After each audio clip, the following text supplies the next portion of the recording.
Hi, everybody. Thank you so much for having me here today. I'm really proud to be here and speak on behalf of 43,000 members of the Connecticut Citizens Defense League and support you from the state that probably understands more than most what you're dealing with. Your neighbors to the south have been through fights like this. For anybody who recalls, about 10 years ago, when the Sandy Hook tragedy happened, we had a knee-jerk reaction bill that was the biggest sweeping gun control that our state has ever seen. In that bill, there was quite a lot that we lost, and we understand how swiftly these things can happen and how emotionally charged these issues can be, but we also understand how much misinformation is out there, and we understand a lot about what you're going through right now. There are some differences in those bills, but there's also a lot in there that we actually already do have in Connecticut. For example, we have to have live fire training. And in this past legislative session, we fought a bill called HB 6667. And in my humble opinion, I think the bill that we fought this year was even bigger in reach and scope than what we fought 10 years ago. And what I want to really stress, they're never done. So with this bill, with 4420, I want everybody to understand that this is a constant fight, and this bill will not be the end of it, and that's okay. It's understanding that this is where they are. They are looking to not just limit, they're looking to take them all together. They don't want you to have guns, they don't want us to have guns. And it is up to us to preserve what we have and to hold the line, not just for ourselves, but for our children and their children and all of the residents that will come after us. So bear with me, I'm just kind of winging it. I have a lot that I'd like to say to you guys about what we're doing in Connecticut, but I really do want you to know how much we understand what you're going through here. So on top of my work with the Connecticut Citizens Defense League, I'm very proud to be the legislative advisor on the board of the DC Project. And I know you've heard a little bit about that today. The DC Project is a group that started 8 or 9 years ago, women from across the country, where we realized that there was a gap, that in Washington, DC, there were no female advocates showing up and speaking on behalf of good, ordinary moms and women out there who wanted to keep and preserve the right to keep and bear arms. There are an awful lot of women on the other side, and they use their voices and their stories emotionally, and unfortunately, not necessarily correctly, because there's a lot of information that they give in testimony or that they will put out in the media and in marketing that is simply not true. And so the DC Project, serving on the board of that organization as a legislative advisor, my role is really to strategically plan how we're going to combat that information, how we are going to be the opposite of Moms Demand Action and not just stand in front of a camera, but actually be an ally to our legislators in Washington, D.C. to ensure that they fight to preserve our rights. And make no mistake that across the country, there are legislators both at the state level and at the federal level that are watching to see what's going to happen here with 4420 and see how they can replicate it. So it's extraordinarily important that everybody understands the fight that you're in and supports you regardless of wherever they're from. And it's really awesome to see the folks that are speaking up from different areas around the country because we are all truly in this together. I've had the distinct privilege of getting to know Carrie Ann Claire through that. Carrie and I will both be in Washington, D.C., along with Amanda Sefcool.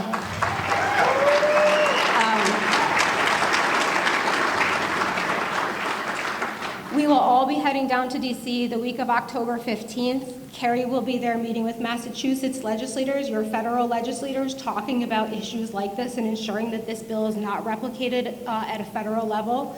I'll be spending the entire week with Carrie. It's really important that we use our voices to correct the wrongs that are being committed on behalf of the other women who really quite simply don't understand quite frankly, what they're talking about. And if you listen to what groups like Mom Demand Action are saying, it simply doesn't add up.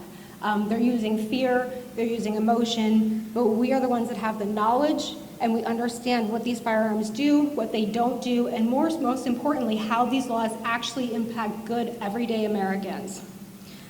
So I really just want to stress that you are not alone in this. Your neighbors in Connecticut really do truly understand, and I'm really, really excited that Goal has asked me to be here today, and that we can start to really build bridges and exchange information, because it is tremendously important that state 2A organizations are in touch with one another, and we are committed to doing that. But then the next point of that is we're going to do our part as state 2A organizations, but it's really up to you guys. You guys are the rare 3% that are showing up and fighting. In a bill like this, it's simply not going to be enough. When you go home today, you have to have those hard conversations. The conversations around the Thanksgiving table, at work, the folks that you're pretty sure are on your side, but you've always been polite to speak to about gun issues, there's no more time. They need the support of every person that you can gather. It is not enough for simply the folks in this room who are truly the committed people and are the ones doing the work. It's not going to be enough. You have to go back to your communities, back to work, back to whatever organizations you're involved in, and find everybody else. And you need to spread the word of what Goal is doing and how you are going to beat this together. To give you just a couple examples of what we did in Connecticut this past year. So in SB 1160, SB 6667, which is the bill that we fought earlier this session, we tracked 94 anti-gun bills in Connecticut this past session. We had 94 bills come up. We had 3 public hearings, and amazingly, 4,160 CCDL members submitted testimony. 4,000 people from the state of Connecticut submitted testimony during Judiciary Committee, as well as in 2 other hearings. That's a massive number. And the reality is it needs to be more. It's never going to be enough for simply the folks in this room to call and write if you're not bringing in the next folks who are going to carry the torch after you. And that is something that we just need to understand, is that our job needs to be an outreach. It needs to be, we know where you guys are, and clearly you are the folks who are committed and you care. But we have to bring in more folks. We have to bring in the fresh blood, the new ideas, the energy, and the people that are going to keep it going when we get tired. Because they're never going to be done. And that's okay. It's okay to understand that. And it's okay to embrace that and realize that this is the fight. But it's worth it, because what we are preserving is bigger than having to serialize our magazines. This is truly who we are as American people. Are we willing to give that up? Because we don't want to have the hard conversation with somebody that we just simply don't want to talk about it with because it's uncomfortable because we live in New England. It's time to talk about it with everybody, because they get a 14-second snippet on the news and they think they understand the bill, and they don't. You need to set the record straight about what this bill is going to do for you, for your friends, for your family members, and other good people that might not even be gun owners yet, but will be in the future. You have to hold the line, and the only way to do that is to bring more people into it. And we understand that very well, being in the next state over, in the next state right below yours. And the next thing I kind of want to stress about is, like, how are these organizations working together, and why is it important that we're doing things like this? So Nikki Gosier gave you guys a video earlier. Nikki did testify with us in Connecticut this past spring, and one of the components of the bill that we had in Connecticut that we were fighting was a prohibition on the ability to carry a firearm anywhere that alcohol is served. And it's through our connections with the DC Project and other groups that we're working with, we were able to get that removed from this bill this past legislative session. So it is truly important that we use the voices that we have. And you never know whose voice you might come across. You might find somebody in your arena that winds up having an incredibly powerful story that can do something like that. We were able to get that part of the bill out. And when Governor Lamont signed it, there are no restrictions in Connecticut now as far as carrying a firearm where you serve alcohol. We do also, but that being said, we do have quite a lot of the similar restrictions that you guys currently have or are facing in this bill here. So I'm going to give you guys a little bit of tough love, and this is one of the conversations that I've recently had with my membership as well. Nobody is coming to do this for you. There is no national group that's going to show up and is going to fix it. The folks that are doing this work are sitting over here. It is gold. Nobody knows your state, your issue, and your culture better than your State 2A organization. Nobody is going to come and fix this at the end of the day for you. It is up to you to do it. And the folks that are in this room are clearly those who are committed to getting it done. But you're going to need more help. You're going to need more voices, and you're going to need more letter writing. You're going to need more calls. So the most important thing that I can stress to you is writing a check is never going to be enough. It is truly getting out there, talking to people, and bringing them in to work alongside of you. Because at the end of the day, we all get burnt out, right? Everybody does their part and they do everything that they can do, but a few hundred people are not going to do it alone. You're going to need the folks that are still to come. And there's a lot of passion there. You just have to tap into it and find it. So when you leave here, know that coming and attending is fantastic, but you have to find the next folks that are going to grow goal, they're going to hold the line, and that they're going to be the ones that continue to put the pressure on your legislators. This bill does not have to happen. Every state in the country is watching to see what they're going to be able to get done here, to see if they can do it in theirs. There are pieces that are in this bill that we already lost in Connecticut in the last 10 years since Sandy Hook happened. I have no doubt that Massachusetts said, hey, Connecticut was able to get that in, let's get that in. We have to hold the line together. This is not a lost cause. The other piece too, a lot of people talk about leaving. I know firsthand what it's like when your government's against you. I know my government hates me in the state of Connecticut. I stand up there, I fight. I am the only female in this country that's leading a CCDL organization. I am the only female leading a State 2A org, the preeminent State 2A org in an anti-gun state. They don't like to hear it. You have to continue to do it anyway, because it's the right thing to do. Because as Americans, we have an obligation to pass this on to our children, to our children's children, and to the people who are still moving here and don't even know what it's like to be a gun owner yet, but they will.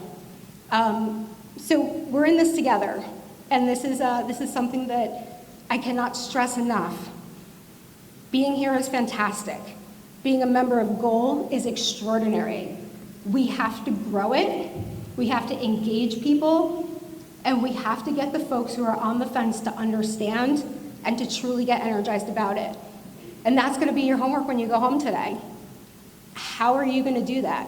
The only way to do that is just show them that we're on the right side of this. Explain to them the language and what it truly means, and get more people here, because it's doable. This bill does not have to pass. But if they get there and they only hear from 200 people, it will pass.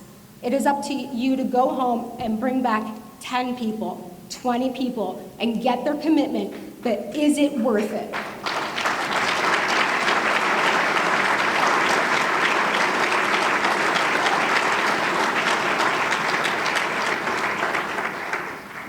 For me, there's nothing that's worth it more than leaving to my daughter the America that I got to grow up in. And the America that I grew up in is a far cry from the America that my grandparents grew up in.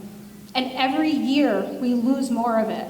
So hold the line and hold the ground, but you have to have more patriots on your side. You have to get them involved. It's not enough to complain on social media. It's not enough to send a form letter. They have to testify, they have to show up. The good news is since COVID, you guys are able to submit testimony via Zoom. You don't have to get there. There is no excuse, and this isn't just you guys, it's in my state as well. If you have 600,000 permitted gun owners, everyone needs to be involved. But it's up to you guys to get them there. The staff of Gold can't do it alone. This is a community, this is a community effort, and you're gonna have to have those hard conversations. That's something that I understand firsthand. It's something that we've been working on in Connecticut. And we had this past year 4,160 testimonies submitted, and we carved out massive amounts of HB 6667. What we lost, we're gonna win it back in court. But don't let it get there, because court is long and it's expensive and it's hard. Do the work now.